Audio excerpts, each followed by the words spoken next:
Justin A.W. Blair here with another review of a Deep Space Nine Star Trek novel, number 21, I believe it is. Let me look. Number 20, my mistake. Wrath of the Prophets by three authors, Peter David, Michael Jan Friedman, and Robert Greenberger. We have Kira and Laren here on the front cover. And that makes sense because this is a book that, if it centers around anything, centers around the exploits of those two, the good and the bad, the ugly and the beautiful.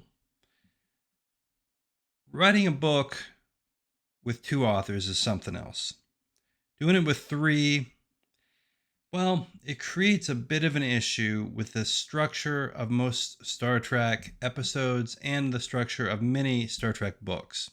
And that is, those of you who have been looking at all my reviews of the Star Trek Deep Space Nine series will know there is a plot and a B plot in the shows and the books usually.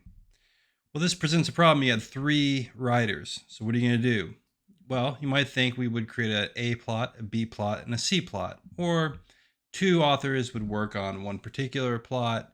Or perhaps one author would be more of a person who just edits a little bit or melds things together. We don't know. But instead what happens is we have too many threads, too many strings going along, and most of them don't quite pay off. I don't like long commercials in the middle of a YouTube video, so I'll get to the point quick. My own novel, written by me, Justin A.W. Blair, entitled The Haunt on the Island of Esmer, is out, available on Amazon. You can buy it in ebook or paperback format. It is inspired by Malazan, A Song of Ice and Fire, and The Black Company. Epic novels in that vein. Take a moment, check it out. Let me give you the plot of the book in general. There is a plague that hits Bajor. Now, one thing that is good about this is towards the latter part of the book series, the numbered book series, and we have quite a few seasons of the show behind us.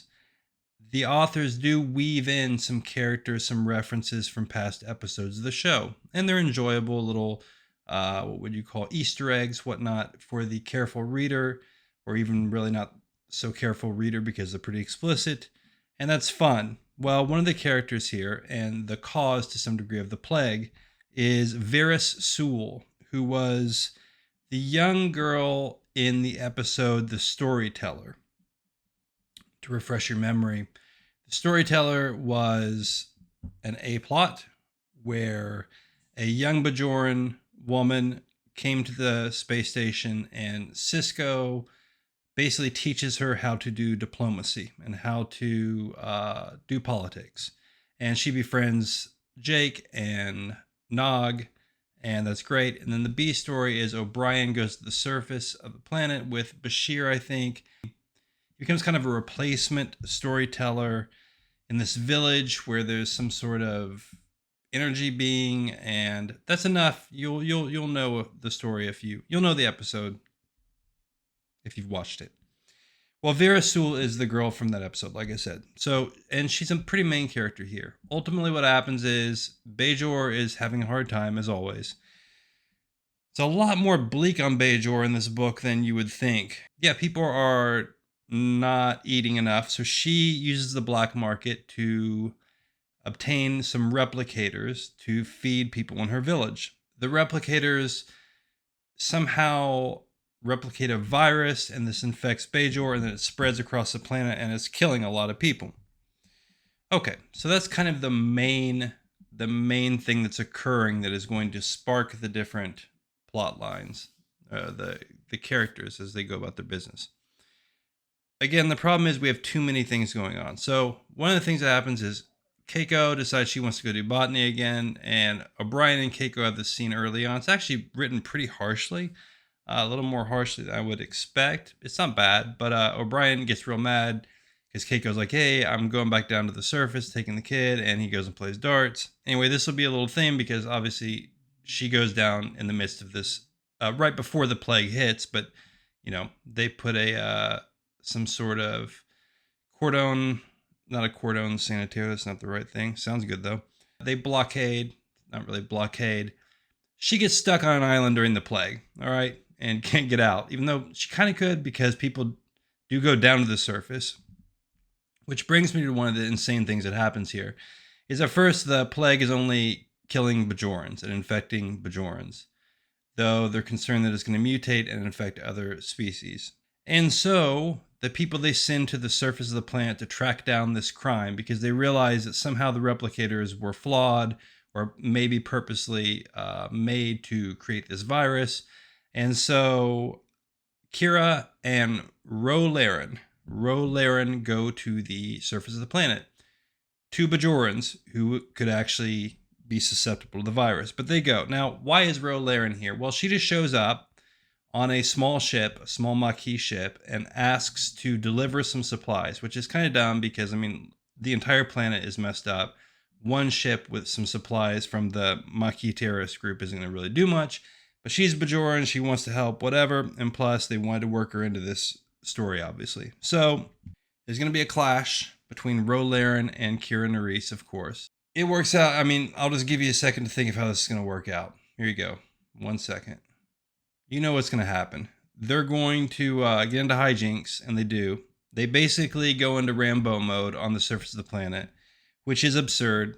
And like most fights in Star Trek, there's just a bunch of absurd hand-to-hand combat. And frankly, it's absurd because they're two relatively small women who take on a bunch of criminal gangs and hardcore, like, black market people, but somehow they just always beat them up and win because that's just how it is in Star Trek. So we've got that going on. We also have a pretty decent scene written with Kai Wynn, who's kind of losing her faith because of this plague. Now, Kai Wynn actually would have been an excellent character to explore more in depth in the books because you can explore the psychology of characters in some ways in more depth in literature than you can on the screen. And there's a good scene with her, a couple of good scenes. But again, this book is the same length as all of them. And we have so many different characters and things going on, I suppose, because of the three authors, that we don't really get to delve into anything as deeply as we could and maybe get something better out of the book. There are some absurd things. I mean, Kira and Ro, like I said, go on this journey, basically trying to find these people who were part of the black market operation to get the replicators on there. There's one good thing. Kira keeps meeting these people she used to know from the Resistance, and most of them have they have turned either straight up criminals or they are doing criminal things or corrupt in some way, even though sometimes their intention is kind of good.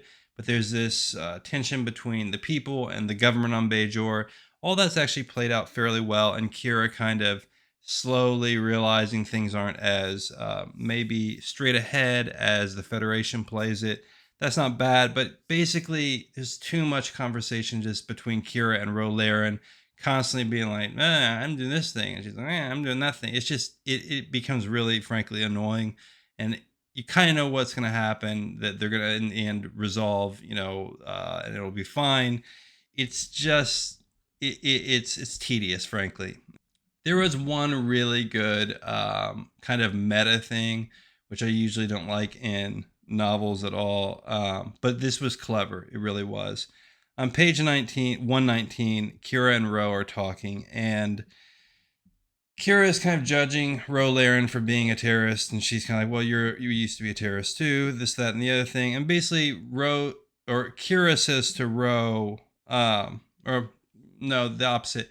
Ro says to Kira, with a few twists of fate, I could have been in your place and you could have been in mine. And this is a reference to the fact that the actress who played Laren was actually the first person that was suggested for Kira Nerys' role in Deep Space Nine.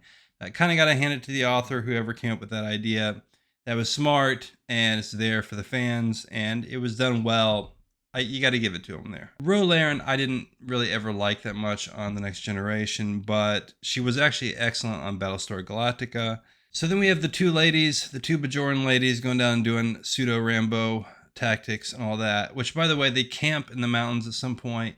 It doesn't really make any sense. I mean, like, they have transporters, they have a runabout. I don't really understand why they do all this. They could literally just transport themselves to the locations they need to go, but then that wouldn't make for a good story in the sense they couldn't sit there and talk a lot. So, I guess that is what it is. It's supposed to also make them look kind of hardcore or whatever. Ultimately, what happens is a big fight, and then Virus Sewell or whatever her name is. It's not Virus, obviously, but she's the virus person. Varys Sewell is her name.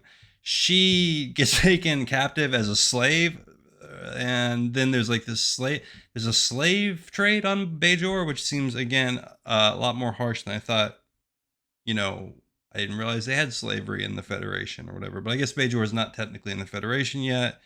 They're just a protectorate or something. I'm not really sure, but anyway, big fight, and then Kira and Ro release the slaves, and then Vera Sewell, she's there, and she's like, "I'm coming with you to do stuff," and they're like, "Let's go to the government and confront them." But then they also have to go to this other base and like get this guy, and again, it's just these punch outs and these fights and all that. So I just really don't like fights in Star Trek. They're just done really poorly because they're always trying to hedge the violence. So like at one point, yeah, she like punches somebody and the guy falls over the cliff and dies, but they're always like usually pretty careful and not ever make someone kill someone directly. And I get it, it's Star Trek. I just would rather it be sci-fi, fun, plot exploration, does not even go into the violence aspect of it. I don't feel that it's necessary, and it's usually just done pretty badly. Now, while this is happening, like I said, there's a bunch of different threads.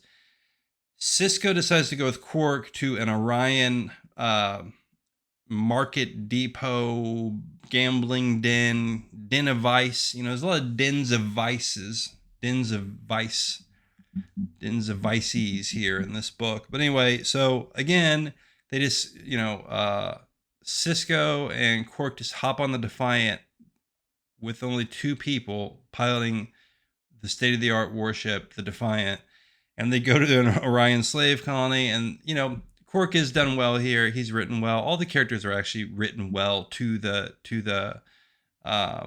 show. Quark is fun. Always enjoy it. But there's no point in me even describing what happens because it's not important. They kind of pick up a clue or whatever, and then they get into some fights, and then Quark kind of does some wheedling around and some nefarious business dealings, and then that doesn't work, and then they get pursued by spaceships, and then they have a space fight. And again, it's kind of done like this World War II, like, oh, I dipped the nose under, and it doesn't even make sense to me for space battles or whatever.